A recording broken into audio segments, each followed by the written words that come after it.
This story is about Laurie Houts, a 25-year-old computer engineer who was found strangled in her car in Mountain View. Now, before we get into it, I would like to give my usual disclaimer that I mean absolutely no disrespect to anyone I talk about in this video.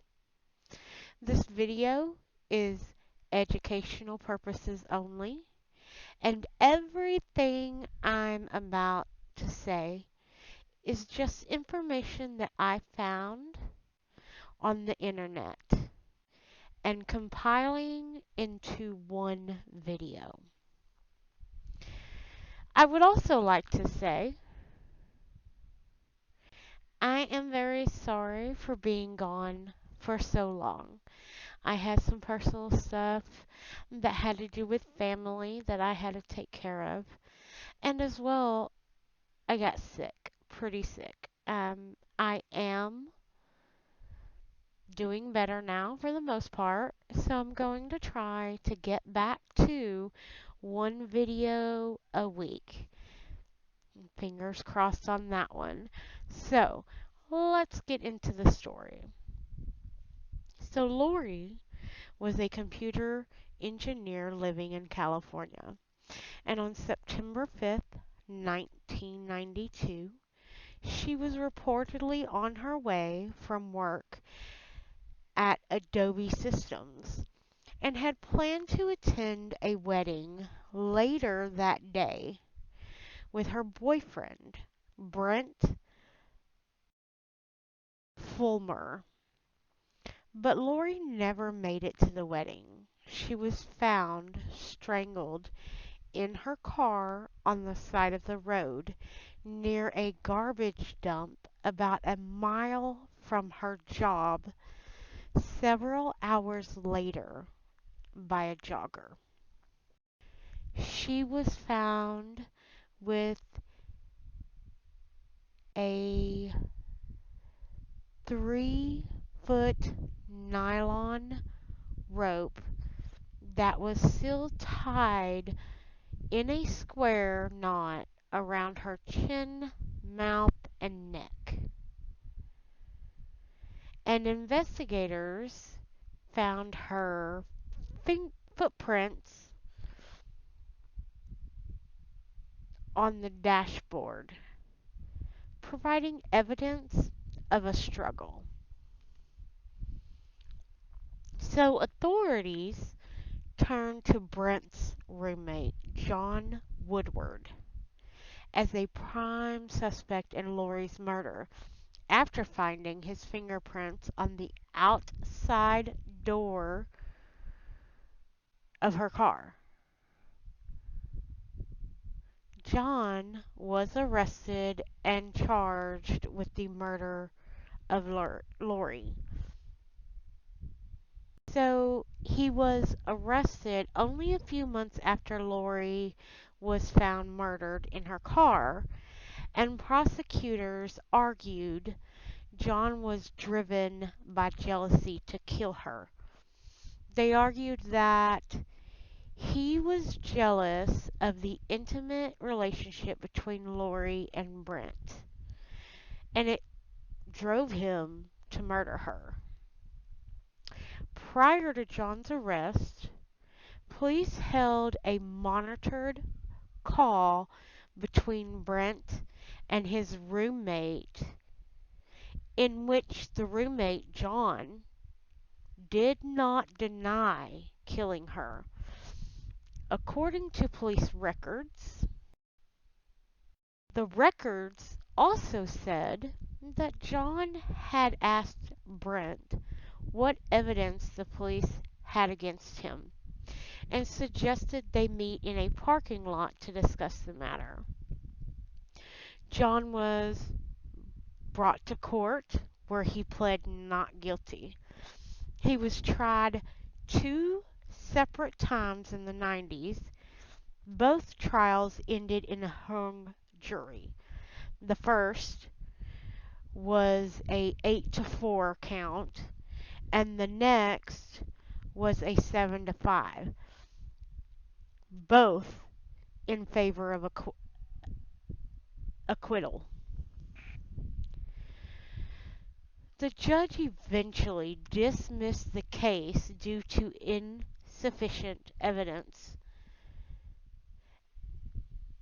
And then, as soon as that happened and John was released, he moved to the Netherlands. He would stay gone until he stepped off the plane at John F. Kennedy International Airport on July 9th of this year, 2022, and was arrested again in connection to Laurie's murder. He is now 58 years old and is the CEO of Ready Tech, an international training software program. Investigators have continued to re-examine evidence, but it wasn't until 2005 that they found new evidence connecting John to a 3-decade-old case. And of course, DNA. It was DNA. DNA samples that had been collected from the rope that was found around Laurie's neck reportedly matched John's. The Mount View Police, led by Detective Sergeant David Fisher, reopened the case in 2020. We looked deep at every single option we had, Fisher told Mercury News. In a new examination released on July 11th, 2022, police wrote that fibers from sweatpants inside John's car were virtually indistinguishable from fibers found on the murder weapon around Laurie's neck. However, without knowing John's location at the time, the authorities were unable to make the arrest. But of course, that was until he flew to the United States on July 9th of 2022 and was flagged by the Department of Homeland Security, and investigators flew to New York where they arrested him.